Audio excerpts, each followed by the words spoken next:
جب کوئی مصیبت واقع ہوتی ہے تو کہتے ہیں کہ ہم اللہ ہی کا مال ہیں اور اسی کی طرف لوٹ کر جانے والے ہیں۔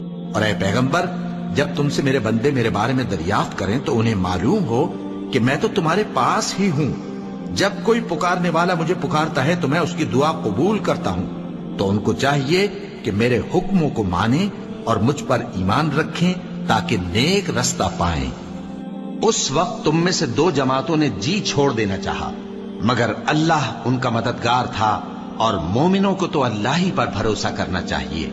اور اس مدد کو تو اللہ نے تمہارے لیے ذریعہ بشارت بنایا، یعنی اس لیے کہ تمہارے دلوں کو اس سے اطمینان حاصل ہو، ورنہ مدد تو اللہ ہی کی طرف سے ہوتی ہے جو غالب ہے، حکمت والا ہے۔ اور بددل نہ ہونا اور نہ غم کرنا، اگر تم سچے مومن ہو تو تم ہی غالب رہو گے، یہ تمہارے مددگار نہیں